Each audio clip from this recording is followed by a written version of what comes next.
Doutor Caivano, a PL da anistia. Quem esse PL, esse projeto de lei, contempla, né? E para que serve, né? Acho que as pessoas estão um pouco assim. Ah, será que eu vou apoiar este PL ou este PL? O que o senhor tem a trazer para nós? Eu pedi aí que o senhor fizesse um resumo na linguagem do povão. Maravilha, Mário, obrigado pela oportunidade mais uma vez, obrigado a todos aqui do Fator Político, né, por essa abertura aqui para a gente. A gente vem trabalhando desde outubro do ano passado, quando a CPMI já se avançava para o final e a gente viu que o relatório ia ser completamente diferente da realidade, né, o relatório da relatora Elisiane Gama. E aí eu comecei a procurar alguns gabinetes e a gente conseguiu uma redação do PL 5793 de 2023, de autoria do deputado delegado Alexandre Ramagem e coautoria do deputado Mário Frias. Os dois gabinetes têm excelentes advogados, trabalharam muito nessa redação e me parece que é a melhor redação dentre todos os projetos de lei que tramitam lá. A gente compara diretamente, em virtude aí dessa consulta pública que tem no site do Senado, diretamente com o PL do senador Hamilton Mourão, o 5064 de 2023 também. O 5064, para colocar uma pá de cal nisso, ele contempla, ou seja, ele atenderia 116 pessoas. Agora tiveram mais 15 condenados, então exatamente 131 pessoas. Por quê? Porque ele é um projeto de lei de anistia pura, e anistia é exatamente o que significa, é o perdão de uma condenação em virtude de questões sociais e políticas. Então, esse PL 5064, ele atende só essas pessoas, os punidos por esses crimes, o 359L e 359M, respectivamente, a tentativa de deposição do Estado Democrático de Direito, com uso de grave ameaça ou violência, e a tentativa de deposição de governo legitimamente eleito.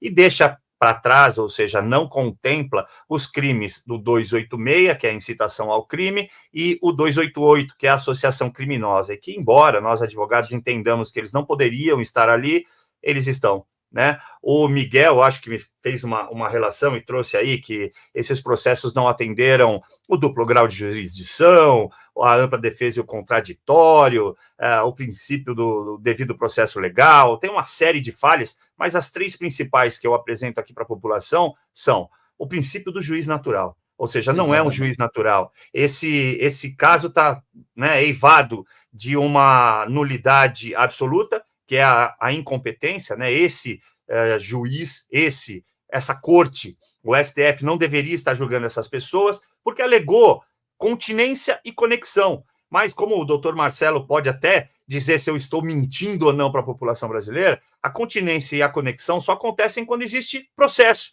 E nos casos ali, eles são apenas investigados, eles são averiguados. E veja só, eu vou trazer em primeira mão para vocês aqui. Os dois deputados federais investigados, averiguados nesses inquéritos, são a Silvia Wayampi e o André Fernandes. A Silvia Wayampi já tem, inclusive, lá no processo dela, na investigação dela, no inquérito, uma declaração da PGR dizendo que não há indícios algum de sua participação nos casos. Portanto, ele já deveria ter sido arquivado. Mas é óbvio que vai continuar aberto, porque isso interessa a alguém. Vocês devem saber quem. No caso do André Fernandes, ele já está parado há mais de 180 dias. A defesa também já se manifestou pelo encerramento, pelo arquivamento, porque não houve pedido de prorrogação do prazo. E, de novo, o nosso querido Marcelo aqui pode dizer melhor ainda, se pode ficar aberto um inquérito, doutor, indiscriminadamente, por tempo indeterminado, sem nenhum pedido do juiz para continuar essa investigação. Então, de qualquer lado que a gente olhe para isso, está eivado de nulidade. E tem mais uma coisa que eu trago aqui para vocês, agradecendo ao meu amigo Silvio Kuroda, que lançou essa luz, esse holofote sobre a questão, é o princípio do promotor natural. Não é o promotor do caso que está exarando as decisões ali, emanando as suas prerrogativas, não está cuidando das suas prerrogativas. É um outro promotor. A promotora natural seria a doutora Lindora Araújo, e quem está tomando conta disso, sem a nomeação, é o doutor Carlos Frederico. Então, veja que há uma questão completamente eivada de irregularidade nesses inquéritos. Mas, colocado isso de lado, porque não estamos em condições naturais, e também não sou eu que digo, foi o ministro Marco Aurélio, se eu não estiver enganado, na DPF 345, que nós estamos dentro de um Estado inconstitucional de coisas. Não sou eu que digo. Eu sempre tento trazer dessa maneira, porque eu sou um reles advogado, um reles mortal. Mas quando esses eminentes ministros dizem, a gente precisa trazer o que eles disseram. E o Marco Aurélio Mello disse exatamente isso. Estamos diante de um estado inconstitucional de coisas. De que maneira a gente pode consertar as coisas, colocá-las nos devidos lugares, quando tudo está errado? Por conta de uma anistia. A gente chama genericamente de anistia, mas no caso do PL 5793, de autoria de novo aqui do deputado delegado Alexandre Ramagem, com a autoria do Mário Frias, ele traz, além da anistia pura, ele traz o abolício criminis, justamente para os casos dos supostos atos antidemocráticos de 8 de janeiro. Por quê? Porque se deu uma interpretação enviesada. Então, eles estão tentando, através da redação, tirar essa interpretação fática, né, supostamente fática, que o STF deu, para dizer que não pode ser aplicado crime multitudinário, porque ainda é uma tese embrionária, é uma tese que não tem jurisprudência, é apenas para tentar fazer o que eu chamo de SPL. Legal. Só que isso não pode dentro do judiciário, a gente tem que tratar as coisas dentro dos devidos rigores, né, dentro dos devidos requisitos. Então, eu peço o apoio de todos ao PL 5793, por mais que não gostem, por mais que não queiram perder para a esquerda lá na pesquisa de opinião pública, aquilo não serve e não dá para ser comparado sequer com um amistoso de jogo de futebol, que não serve para absolutamente nada. Então, vamos focar no que interessa e mandar os e-mails para os deputados. Lá no site anistiadospatriotasja.com.br que a gente criou, a gente tem o caminho para qualquer pessoa entrar, pegar o link para mandar o e-mail para o deputado que ele quiser ou para todos os deputados. Inclusive, a gente vai preparar essa semana uma listinha. Então, serão 6 listas, né? Para ficar fácil, com cerca de 80 e poucos nomes, para a pessoa, em 6 e-mails, mandar e-mail para os 513 deputados. Aí alguém pode estar pensando, mas eu vou ter que redigir? Não, a gente já tem a redação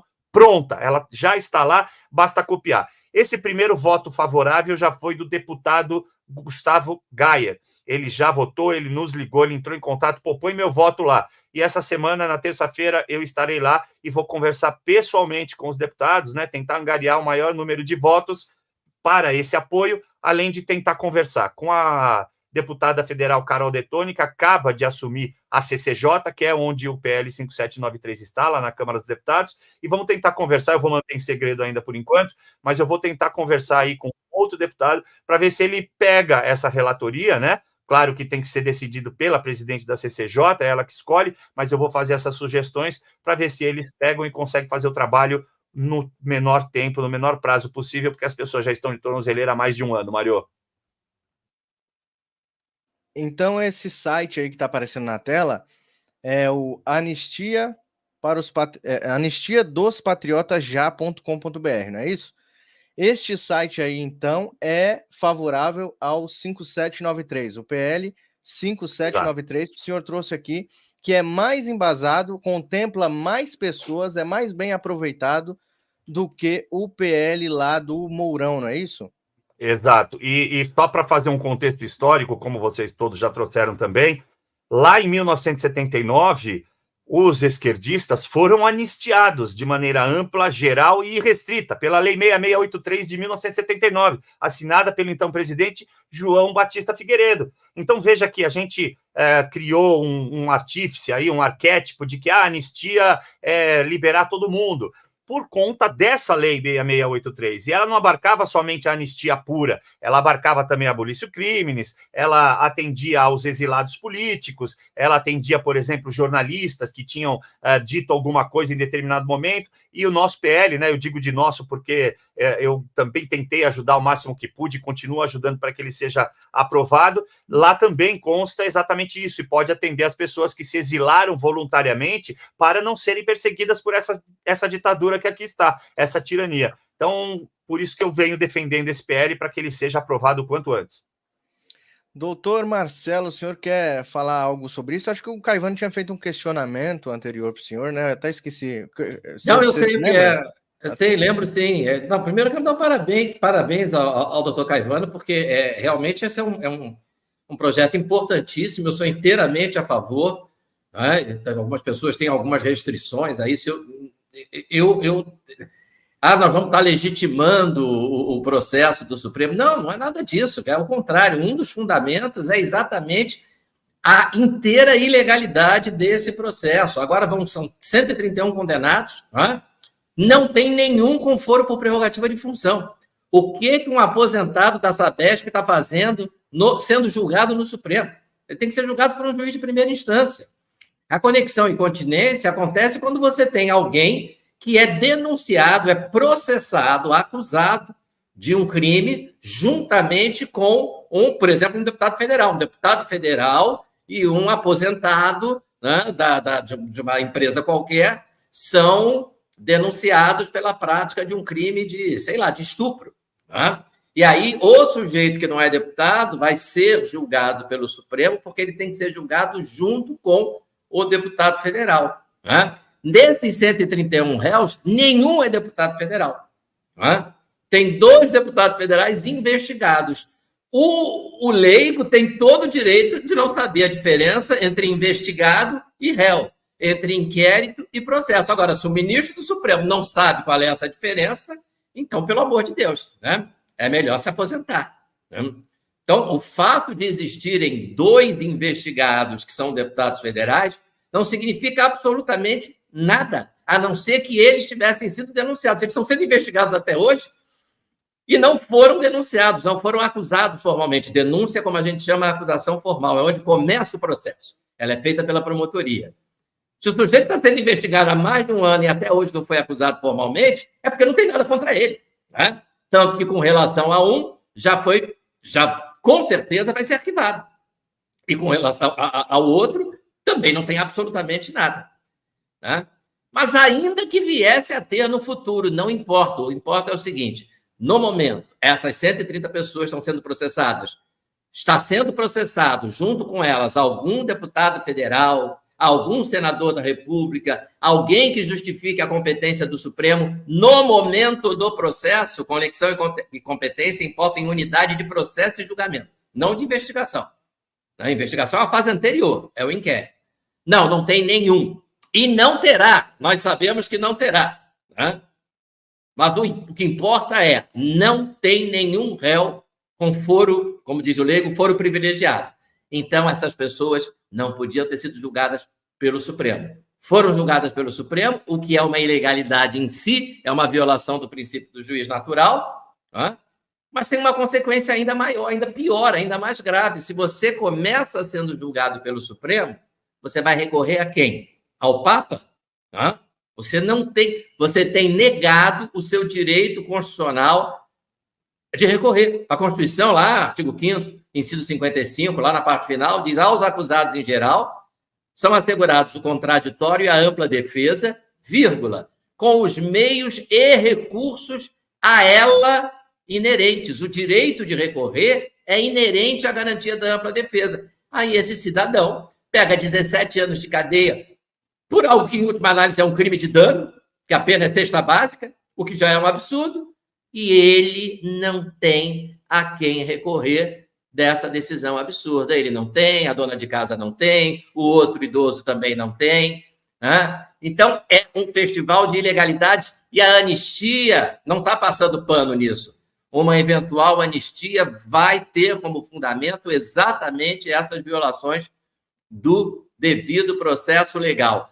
Quando os esquerdistas foram anistiados, eu fiz campanha pela anistia, né? Eu era adolescente, era esquerdista, né? Eu fui petista, meu passado me condena, né? Eu tenho a minha folha de antecedentes é muito ruim, né? E eu fui lá para São Paulo, para a PUC, para um ato para em defesa. Todo mundo foi anistiado. Alguém considerou que isso estava legitimando eventuais abusos do governo militar? Coisa nenhuma, né? Inventaram depois comissão de verdade, comissão de não sei o quê, tentaram responsabilizar os militares. Uma coisa, a meu ver, uma coisa não tem nada a ver com a outra. O caminho é esse. Parabéns aqui pelo projeto e é por aí que nós temos que seguir. Exatamente. Muito obrigado a todos vocês que estão chegando aqui na live. Chamem mais pessoas para ouvir esta verdadeira aula aqui sobre o PL da Anistia 5793, que a gente tem a obrigação, nós como brasileiros de bem, de apoiar esse projeto, tá, pessoal? De apoiar esse projeto, cobrar os deputados. Inclusive, tem né, uma notícia que a deputada Sâmia Bonfim, do PSOL, ela deixou a composição da CCJ, eles estão desesperados, né? Eles estão desesperados com as mudanças que tiveram na CCJ. A congressista perdeu a relatoria do projeto de lei que determina a anistia para os presos do 8 de janeiro. E aí, Tiago, vou passar agora para o Tiago, depois eu volto com o Caivano e com o doutor Marcelo. Tiagão, você voltou aqui, conseguiu voltar aí, pagou a internet, cara? Rapaz, eu vou te falar que eu voltei, eu não sei nem se vocês estão me ouvindo direito aí, porque o negócio aqui, a conexão tá meio... pelo menos o áudio tá chegando bom aí, né? Porque realmente aqui, não sei, tava falando com a Alessandra em off aí, até a 5G aqui não tava funcionando, não sei o que deu aqui não. Um negócio Tiagão, estranho aqui. Você tem eu tava vendo vocês falarem, eu não sei se vocês comentaram antes, né? Os colegas juristas aí falando sobre as nulidades, né? Desde o início do processo aí, né? Que antigamente a gente tinha aí a decorrência aí da árvore dos frutos envenenados, mas agora já tem no próprio Código Penal, já tem lá falando que algo que deriva daquilo que é nulo, o que vem depois não pode ser considerado válido.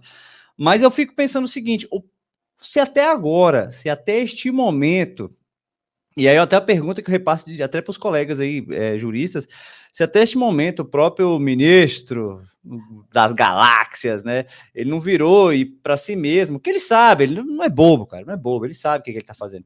Se até esse momento ele não virou para ele e falou assim, cara, realmente eu estou passando do ponto, até assim, chegar naquela situação que ele vira e fala, nitidamente, fala assim, não, o pessoal lá, eles queriam me pegar, me arrastar, queriam me puxar pelos cabelos, olha só, queriam me puxar pelos cabelos. E aí ele mesmo, como vítima de todo esse processo, ele não vira e fala, não, mas eu sou incompetente aqui. O que esperar disso, eu estou até repassando isso aí para os colegas, inclusive no seguinte sentido, de que essa lei da anistia aí votada lá sendo votada lá no parlamento, que ele vira e fala, assim como foi a anistia lá do Daniel Silveira pelo Bolsonaro, que ele vira e fala, tô nem aí, não vou considerar isso aqui não, e se de repente os colegas aí têm uma esperança no sentido de que, um dia, de repente, um presidente lá do STF, ele entre lá e mude, né, porque ali é rotativo, e fala, não, quer saber, vou pegar esse processo aqui, vou tirar da sua mão aqui, como já foi pedido e foi negado, já teve esse pedido para o Barroso, e de repente chegar lá e falar, não, vou tirar aqui da mão do Alexandre aqui e passar para outro. Qual a esperança que os senhores têm dessa situação? Eu vou deixar a palavra, então, primeiro para o doutor Marcelo, por dever da minha posição. Olha, eu acho que a gente não tem que... isso não tem que ser obstáculo para a nossa atuação. Né? O que o Supremo vai fazer lá, de fato, com relação ao indulto, né? No caso do Daniel Silveira, o Supremo, mais uma vez, ilegalmente, né? Cassou, julgou inconstitucional o decreto de indulto do presidente da República. O caso do Daniel Silveira é um dia eu vou fazer um curso, eu sou professor de processo penal, vou fazer um curso lá na faculdade dizendo as ilegalidades que podem ser cometidas no direito processual penal brasileiro. Vou pegar Faz um livro, chefe. Eu vou pegar o caso Daniel Silveira, o livro até já fiz um, mas eu vou pegar o caso Daniel Silveira, ele tem exemplo de praticamente todo tipo de ilegalidade que pode ser cometida. A única ilegalidade que não se aplica é justamente a questão do juiz natural, porque no caso era um deputado federal, então a competência nesse caso era do Supremo mesmo. O resto é tudo ilegal, prisão ilegal, denúncia ilegal, cassação do indulto ilegal, tudo ilegal. Agora, do ponto de vista político, né, porque a gente tem que buscar o caminho político, porque juridicamente o Supremo a lei para o Supremo hoje é um mero detalhe. Né? Então, do ponto de vista político, derrubar o indulto, o Supremo derrubar o indulto do Daniel Silveira, significa atropelar a decisão de àquela altura, já ex-presidente da República. Né? Um presidente que não que não se reelegeu, ou pelo menos é o que o TSE diz. Né? E com relação a uma anistia aprovada pelo Congresso Nacional, aí me parece que o buraco é mais embaixo. Né? Do ponto de vista político, será que o Supremo vai querer comprar a briga com centenas de parlamentares? Né? De qualquer forma, eu acho que a gente tem que caminhar para frente. Né? O que vai acontecer depois? Senão a gente vai ficar imobilizado. Exato. Inclusive, o Thiago falou para a senhora escrever um livro, ele é coautor, né, de 2 livros, é isso, doutor Marcelo? O Inquérito do Fim do Mundo e Sereis como Deus. O STF e a subversão. Quando eu falei do livro, eu acho que cabe assim, se você pegar, igual o senhor estava falando aí na faculdade, se eu pegar ponto por ponto, dá para você fazer um livro comentado exatamente sobre as leis. O livro eu acho que eu ainda vou fazer. Ponto, né? Eu já tenho algum rascunho sobre isso. Uma beleza. Exato. Marcelo Rabelo, o senhor quer fazer algum questionamento, elogiar pelo projeto de lei? Pode ficar à vontade, meu querido. Tá sem som, sem áudio. Achei a iniciativa do Caivano aí muito, muito bacana. Parabéns, Caivano. É sempre bom, né, ter esse tipo de postura aí, né, não reativa, mas proativa. E é muito importante a gente ter pessoas assim como o Caivano, né, que estão realmente fazendo alguma coisa. Eu lembro que naquela fatídica, né, data lá do dia 8 de janeiro, Caivano atuou muito, eu não sei se ainda está atuando, né, na defesa das pessoas que foram injustamente lá presas, e agora esse projeto de anistia. Mas o que eu não consigo entender é que se não houve crime, inclusive uma senhora de idade com a Bíblia debaixo do braço, né, que você não demonstra nenhum tipo de comportamento assim, que cause algum tipo de preocupação ao governo com relação a como que é o termo que eles usam, hein? É o termo de que ia fazer uma tomada do poder, né? E aí, como que fica essa questão das pessoas que realmente a gente viu? Até mesmo, me parece que uma pessoa com problema de autismo foi presa, né? Como que fica, né, nesses casos aí que é comprovadamente impossível uma pessoa estar querendo fazer alguma coisa contra o direito das instituições, né? A Constituição prevê, então, aí a gente tem os 3 poderes e eles alegaram que essas pessoas queriam tomar o poder. Existe mesmo anistia para quem não cometeu nenhum crime? Então, eu vou tomar a frente aqui, doutor Marcelo, acho que o senhor me permite. Como ele acabou de dizer, a gente não está num estado normal de coisas. O que está destoando de tudo isso é a questão de interpretar as normas. E aí já há um atropelo do STF, porque ele não existe para interpretar normas. Ele existe para avaliá-las em relação à própria Constituição.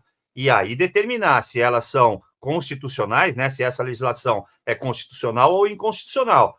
Agora, eles estão pegando qualquer legislação e interpretando à sua maneira. E isso eu venho alertando desde muito lá atrás, que se assemelha por demais à prática de um país lá da Europa, da década do século passado, de 1930, que, inclusive, após o incêndio do Reichstag, em 27 de fevereiro de 1933, instituiu um tribunal, chamado Tribunal do Povo, em alemão Volksgerichtshof, para poder julgar as questões políticas do Estado. Ou seja, traga-me o indivíduo e eu lhe darei o crime. Era o que fazia aquele Volksgerichtshof.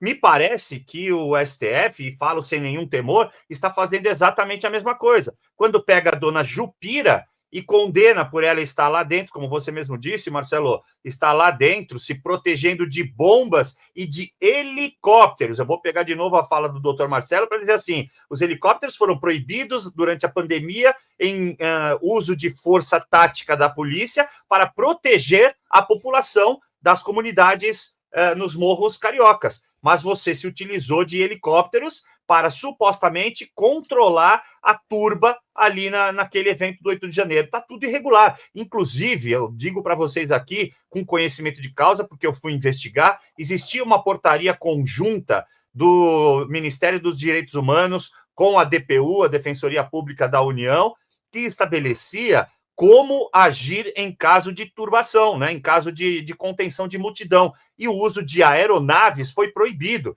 E nesse dia 8, não só elas foram utilizadas, como delas foram jogados artifícios, como delas foi lançada balas de borracha.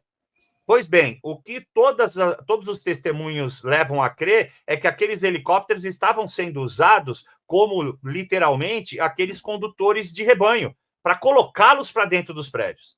Cercava de um lado, cercava do outro e tentava empurrá-los contra os prédios. Então, uma série de senhoras foram se proteger das bombas na marquise, tanto do Palácio do Planalto como do Congresso.